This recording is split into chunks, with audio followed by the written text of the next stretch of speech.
Hola, buenos días. Aquí con la Biblia abierta de nuevo en el Evangelio de Mateo, recordando todas las veces que no importa que ya conozcamos todas las historias. Lo que estamos buscando es revelación de Jesús y todo de su contexto. Es muy interesante. Por algo Jesús nació en medio del Imperio Romano, en un momento de esplendor, así también con todo lo malo en cuanto a mitología y en cuanto también la situación de los judíos y del pueblo judío. Muy interesante todo ese tema. Por ahí he leído que hubo un gran desprecio por el judaísmo y a consecuencia por el cristianismo, al punto de decir que los cristianos eran caníbales, porque claro, habían escuchado por ahí que Jesús dijo en la última cena, este es mi cuerpo, esta es mi carne, y de ahí no cuesta nada estar inventando cosas, o sobre todo es la ignorancia, ¿no? Pero hubo muy fuerte rechazo contra el pueblo judío.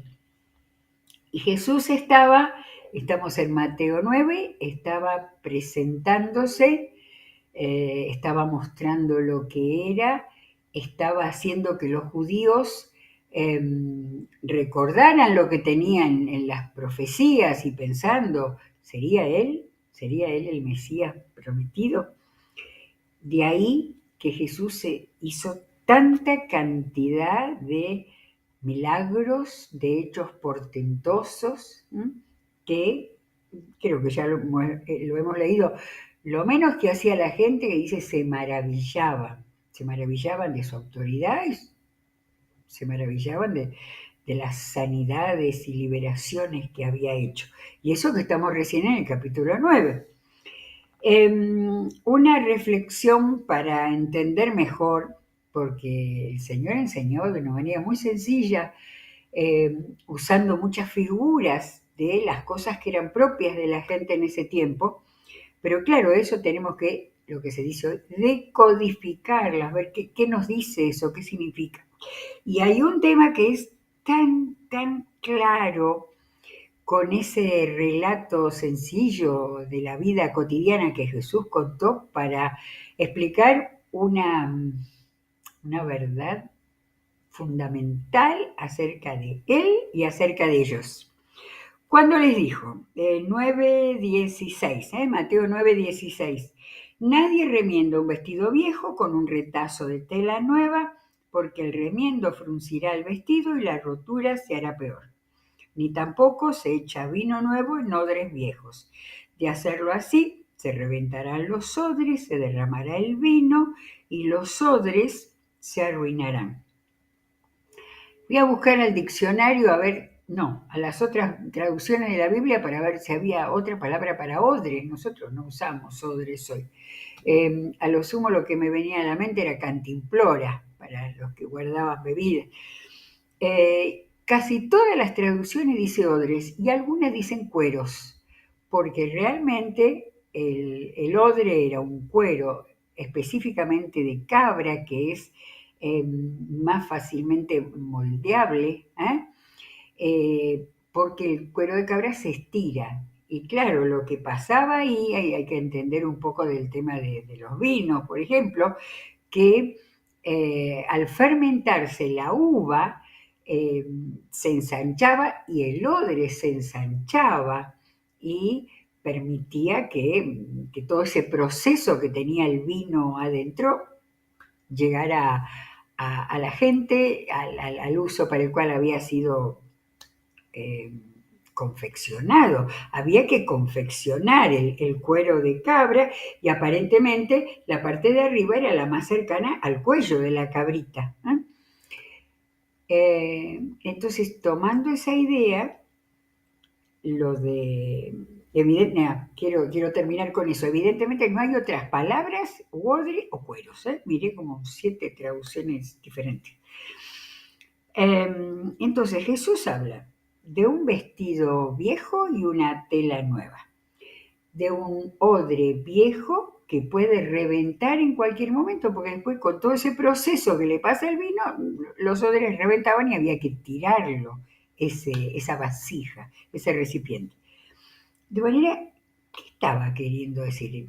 Como una idea muy interesante, está muy buena de la vida práctica, pero Jesús estaba enseñando algo más. ¿Sería que estaba diciendo que como un vestido viejo era la gente que estaba atada a la religiosidad, a las creencias antiguas, a lo que se acostumbraba en su tiempo, y que él era el vestido nuevo, la tela nueva? Él habló de un retazo de tela nueva, pero también no de hacer un parche, no de un parche.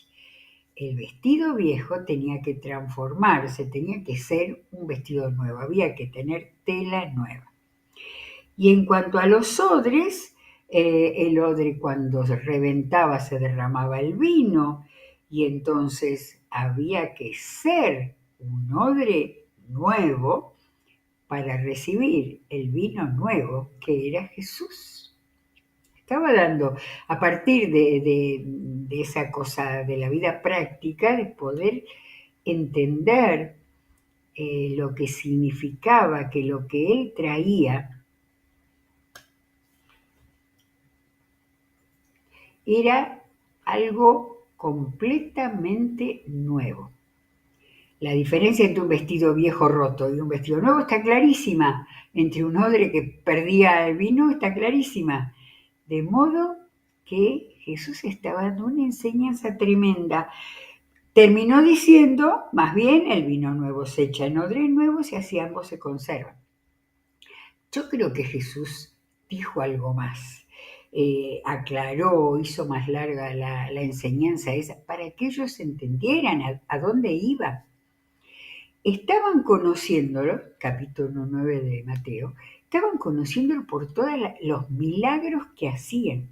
Estaban impactados por su poder, pero estaban impactados también por lo que veían de cómo hablaba con la gente a la cual él había sanado, que el último que vimos, el del paralítico, le había hablado de perdonarle los pecados, ¿sí? Entonces, es tan impresionante ver cómo Jesús iba haciendo los milagros y a la vez iba dándoles como para que pudieran entender, como para que pudieran razonar y cambiar su pensamiento, ¿ah? Con respecto a lo que él traía. Él traía el Evangelio del reino de Dios. Y no era solamente para que en su vida aprovecharan de los milagros que hacía, sino para que pudieran ser cambiados, ¿eh? En la metáfora es esta, ser cambiados a un vestido nuevo o a un odre nuevo. Pero sigue, porque es muy importante ir mirando las conexiones que hace de un suceso a otro Mateo. Creo que lo valoro cada vez más en cuanto a qué el detalle, porque en el 9:18 dice, mientras él les decía esto, un dirigente judío llegó y se arrodilló delante de él y le dijo, mi hija acaba de morir, pues ven y pon tu mano sobre ella y vivirá. Ojo, dirigente judío, que fueron los que más lo cuestionaron, ¿no? Entiendo que este Jairo, que le ponen el nombre en los otros evangelios. De manera que me parece que hasta ahora es la persona más importante dentro de los judíos que se había acercado. Se había acercado a Jesús por necesidad, como hace tanta gente, y gracias a Dios que ante la necesidad busca a Dios. Jesús se levantó y fue con él, acompañado de sus discípulos. En esto, una mujer que hacía 12 años padecía de hemorragias, se le acercó por detrás y le tocó el borde del manto. Pensaba, si al menos logro tocar su manto, quedaré sana. Jesús se dio vuelta, la vio y le dijo, ánimo hija. Segunda vez que tenemos que le dice ánimo a la persona necesitada, tu fe te ha sanado. Y acá directamente le habla de la fe. Esa mujer que había sido con vergüenza para presentarse, lo que había ido por detrás, agachándose, que nadie la viera, había quedado totalmente en evidencia delante de los demás. Y Jesús le dijo, ánimo, porque lo primero que necesitaba ella era ánimo y después sanidad. Y le dijo, ánimo, hija, tu fe te ha sanado. Y la mujer quedó sana en aquel momento. Cuando Jesús entró en la casa del dirigente y vio a los flautistas y al alboroto de la gente, les dijo, váyanse, la niña no está muerta, sino dormida. Entonces empezaron a burlarse de él, pero cuando se les hizo salir, entró él, tomó de la mano a la niña y ésta se levantó. Y Mateo cierra este relato diciendo la noticia se divulgó por toda aquella región. No sabemos si con la mujer que fue tan por detrás y tan rápido también se supo que había sido sanada, pero sí supieron que había sido sanada la hija de Jairo, creemos que era Jairo, del dirigente judío. O sea que ya iba avanzando la, la penetración de cada cosa que Jesús estaba haciendo. Bueno, hoy tenemos el título de los 12 apóstoles porque falta poco para que lleguemos a él. Al irse Jesús de allí, conexión perfecta al relato, es muy buen escritor Mateo, era muy buen escritor. Al irse Jesús de allí, 2 ciegos le siguieron gritándole, ten compasión de nosotros, hijo de David. 2 ciegos, antes habíamos tenido 2, me olvidé que eran, no sé, no eran ciegos, eran enfermos de alguna otra cosa. Pero quiero decir, no era solamente gente individual que iba, de repente estaban juntos los que tenían problemas serios de salud. Y le gritaron, hijo de David. De manera que estaba Jesús llegando más a gente del pueblo de Israel que tenía conocimiento. El anterior, Jairo, era un dirigente de los judíos. Estos 2, para decirle hijo de David, conocían las escrituras donde decía que el Mesías iba a ser hijo de David, aunque no entendieran que de la genealogía de David, cosa que tan claramente lo marca Mateo al comienzo. Cuando entró en la casa, Jesús vivía en Capernaum. De manera que seguimos con toda esta serie de milagros, son en Capernaum. Se le acercaron los ciegos y él les preguntó, ¿creen que puedo sanarlos? Ahí otra vez Jesús apuntaba a la fe. Sí, Señor, le respondieron. Entonces les tocó los ojos y les dijo, se hará con ustedes conforme a su fe. Tocaba el tema de la fe. Tenían que creer en él, no solamente ir a buscar a un milagrero que los ayudara. Y recobraron la vista. Jesús les advirtió con firmeza, asegúrense de que nadie se entere de esto. Jesús estaba más o menos al comienzo de su ministerio y estaba resguardándose. Ya vemos lo que pasaba hacia el final, que tenía peligros por todos lados. Pero ellos salieron para divulgar por toda aquella región la noticia acerca de Jesús. ¿Cuánto recibió de Jesús la provincia de Galilea? Mientras ellos salían, le llevaron un mudo endemoniado. Así que Jesús expulsó al demonio y el que había estado mudo habló. La multitud se maravillaba y decía, jamás se ha visto nada igual en Israel. Pero los fariseos afirmaban, este expulsa a los demonios por medio del príncipe de los demonios. Yo no tengo mucha idea de las creencias de los fariseos, más que estaban metidos con todo lo legal. Ahora tenían noción de príncipe de los demonios. La cosa era desacreditar a Jesús. Y sigue, la división de capítulos ha sido, en muchos casos, relato de Jesús con la gente sanando y después un cierre con una explicación general. 9:35. Jesús recorría todos los pueblos y aldeas enseñando en las sinagogas, anunciando las buenas nuevas del reino y sanando toda enfermedad y toda dolencia. Primero era la predicación. Él hablaba de las buenas nuevas del reino. Y Jesús debía mencionar todas las citas del Antiguo Testamento en las cuales se hablaban del Mesías que iba a venir. Buenas nuevas era Evangelio del reino. Al ver a las multitudes, tuvo compasión de ellas porque estaban agobiadas y desamparadas como ovejas sin pastor. La cosecha es abundante, pero son pocos los obreros, le dijo a sus discípulos. Pídanle, por tanto, al Señor de la cosecha que envíe obreros a su campo. Jesús seguía usando metáforas y figuras del lenguaje. Ya había un montón de gente que estaba siendo impactada y hacía falta más obreros. Y ahí, capítulo 10, Mateo entonces presenta lo que Jesús hizo para más obreros para el campo.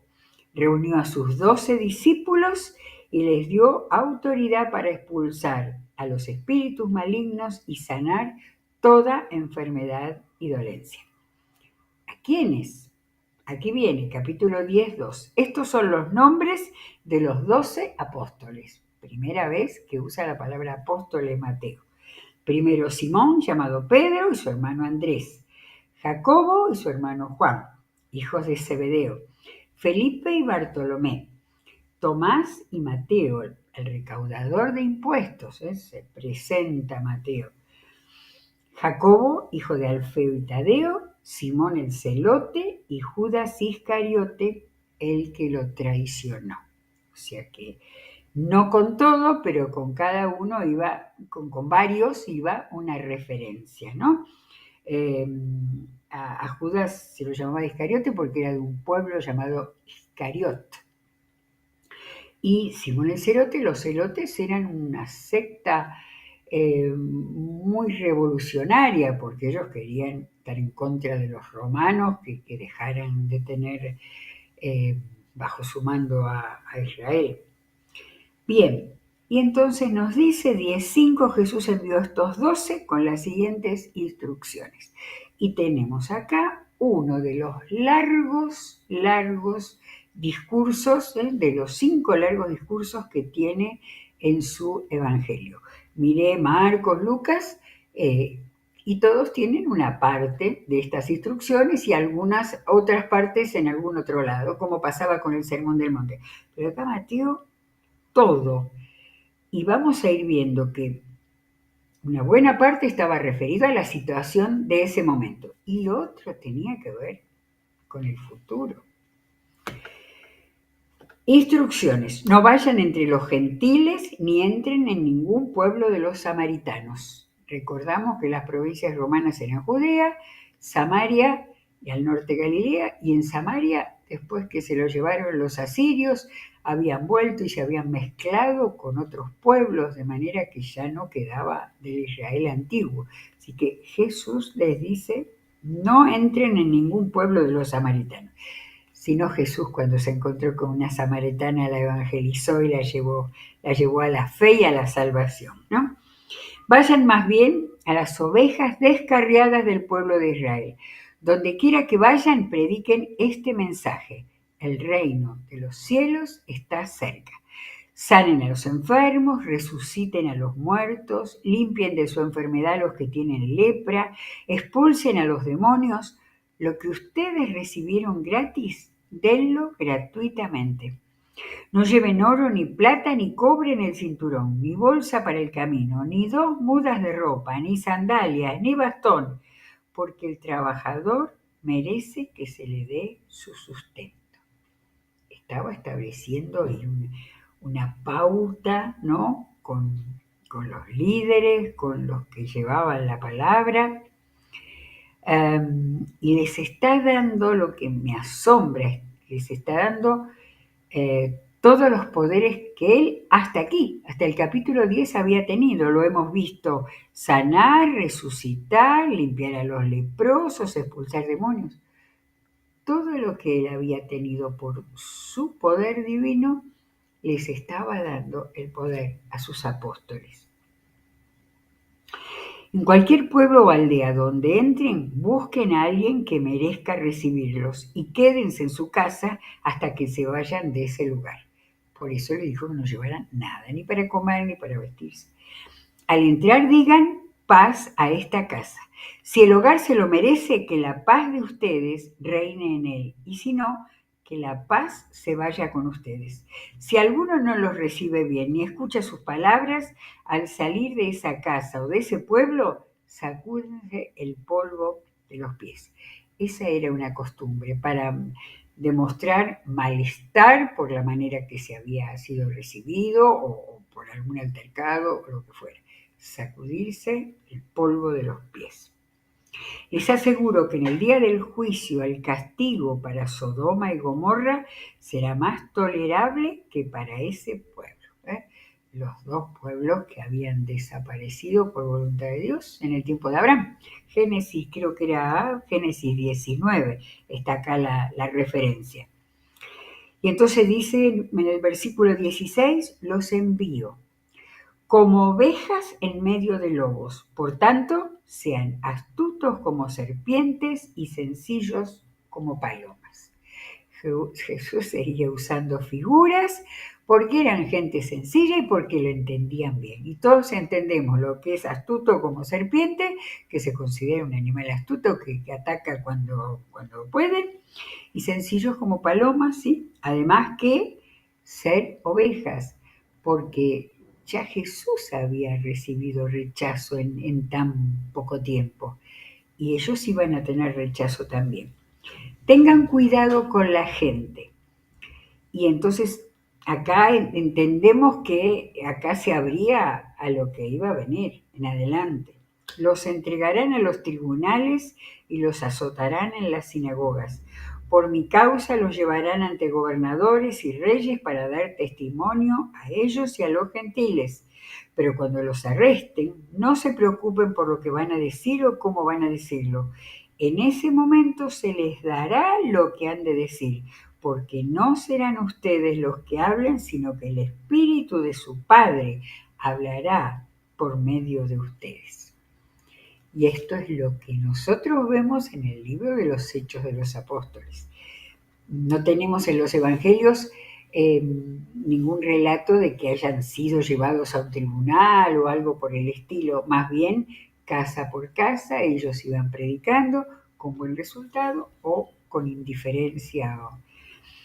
Entonces, aparentemente Mateo puso en un solo mensaje, siempre y cuando lo haya dado así, o si no en algún otro momento, el prepararse para que iban a tener rechazo. Y muestra todavía aún peor dentro de la familia. El hermano entregará a la muerte al hermano y el padre al hijo. Los hijos se rebelarán contra sus padres y harán que los maten. Por causa de mi nombre, todo el mundo los odiará, pero el que se mantenga firme hasta el fin será salvo. Y entonces esto es la perseverancia de la cual habla tanto el Evangelio. Cuando los persigan en una ciudad, huyan a otra.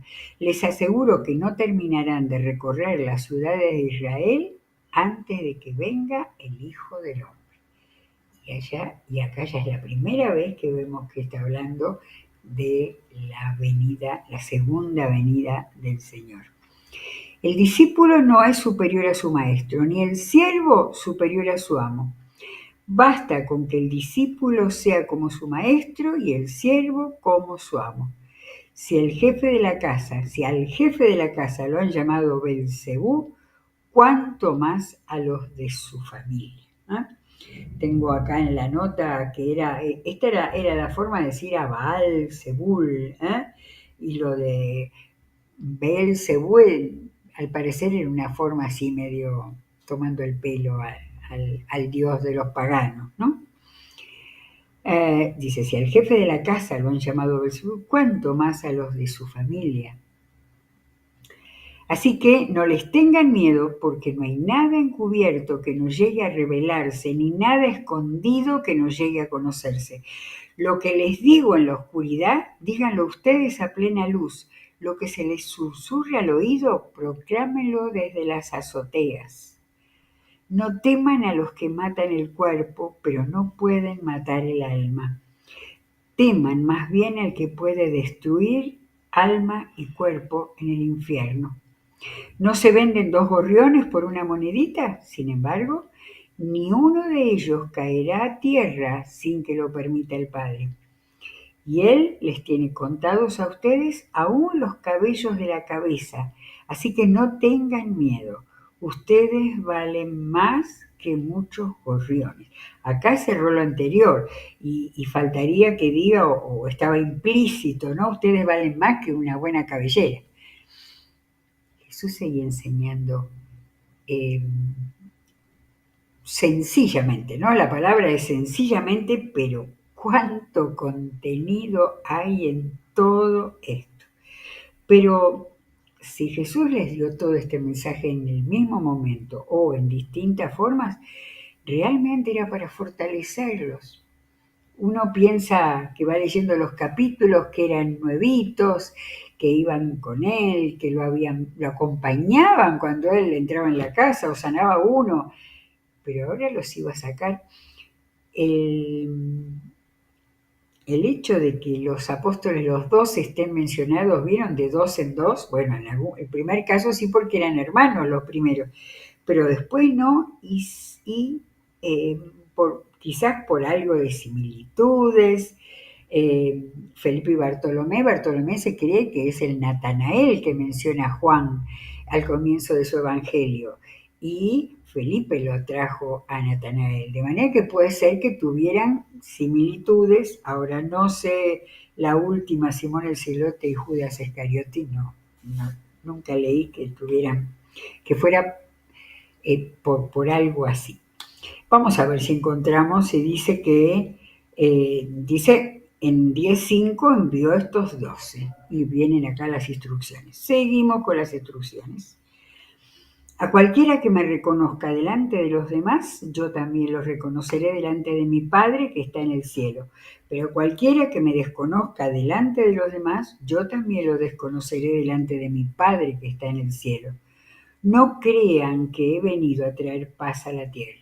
No vine a traer paz, sino espada, porque he venido a poner en conflicto al hombre contra su padre, a la hija contra su madre, a la nuera contra su suegra. Los enemigos de cada cual serán los de su propia familia. Y muchas veces esto ha sucedido así, de esta manera. Ahora, Jesús los estaba preparando, ¿sí? No les dio un marco de gloria, que iban a ser reconocidos, que había posibilidad de que ni los recibieran, y había posibilidad de que hubiera un rechazo tremendo. Pero creo que los estaba fortaleciendo. Cuando uno sabe las dificultades que pueda tener, tiene todos los elementos y es un hijo de Dios para fortalecerse, para enfrentar a quien sea, para poder llevarle la palabra, porque hay que llevársela, porque tienen que conocerla, aunque no quieran aceptarla. Y sigue todavía un poquito más este largo discurso. El que quiere a su padre o a su madre más que a mí, no es digno de mí.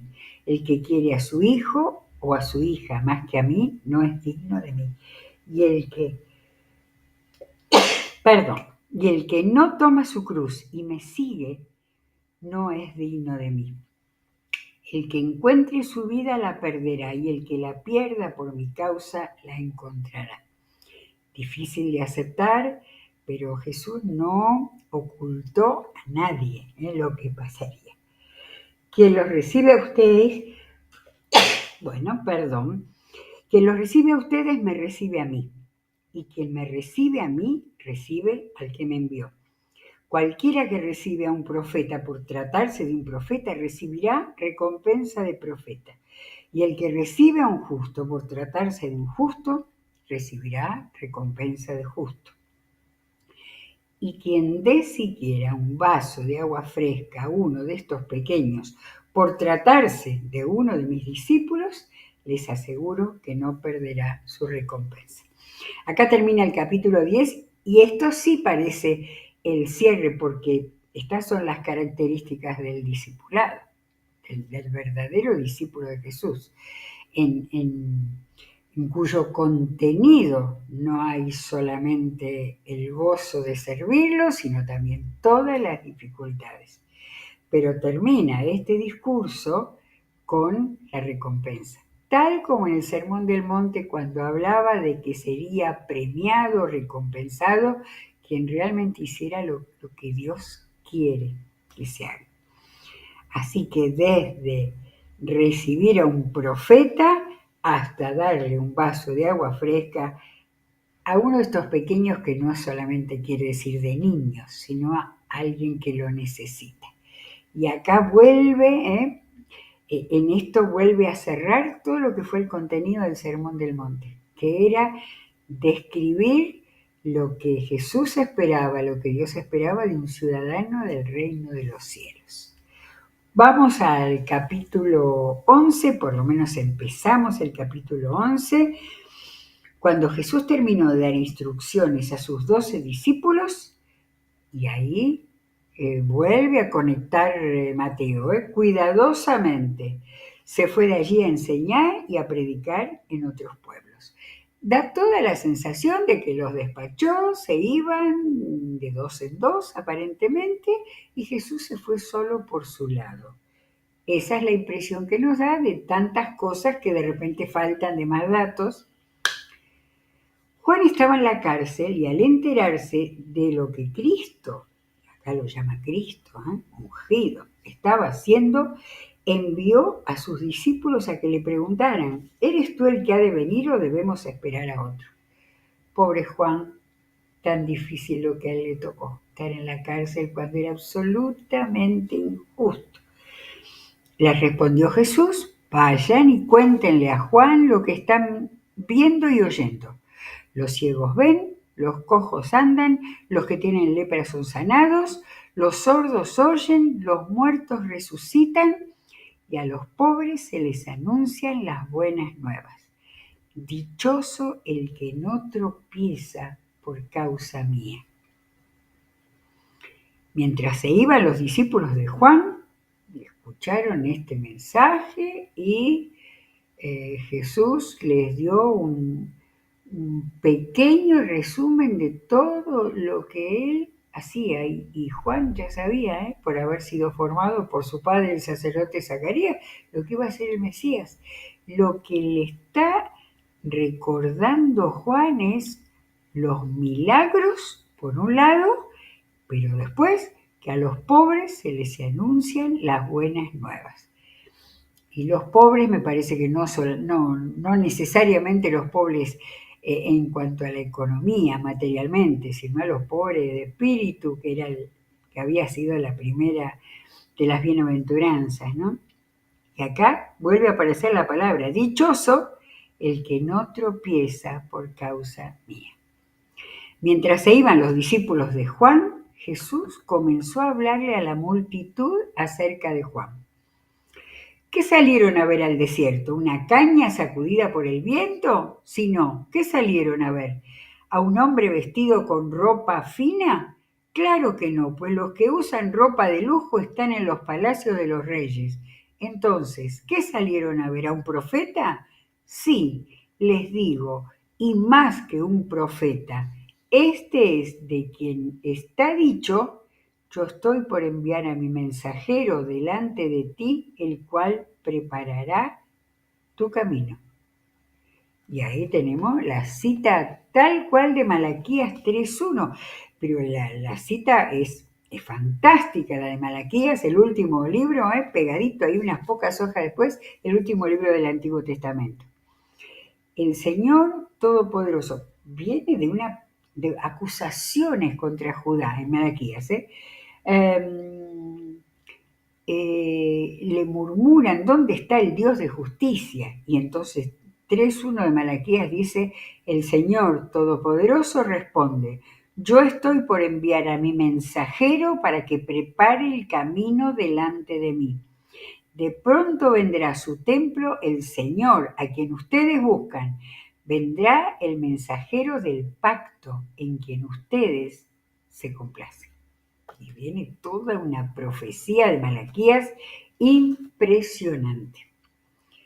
De manera que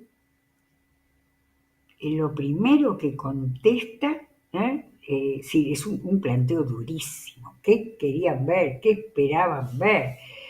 Juan había sido alguien que protagonizaba los recuerdos de los antiguos profetas por su manera de vestirse. Y Jesús le puso delante de sus pensamientos ahí de duda y como siempre tratando de poner palos en la rueda, ¿no? Dice, este es de quien está escrito. Yo estoy para enviar a mi mensajero delante de ti, el cual preparará tu camino. Les aseguro que entre los mortales no se ha levantado nadie más grande que Juan el Bautista. Sin embargo, el más pequeño en el reino de los cielos es más grande que él. Lo dejamos acá porque eso tenemos que buscarle algún otro apoyo para poder entender por qué Jesús había hecho esa comparación entre Juan el Bautista, que era grande, fue el precursor, fue el que preparó a la gente para que estuviera en ese momento, siglo I del Imperio Romano, viendo a ver si este Jesús era el Mesías esperado. No vino solo directamente a Belén Jesús, sino que había habido un precursor, Juan el Bautista, y es muy cortita su aparición en cada evangelio donde se lo menciona, sin embargo fue tan importante porque hizo despertar en la gente el interés, la pregunta, la ansiedad. ¿Será este el momento en que llega el Mesías prometido por Dios? Cerramos la Biblia y mañana seguiremos en el final de esta conversación que tuvo Jesús con la gente en ese día. Que Dios los bendiga ricamente.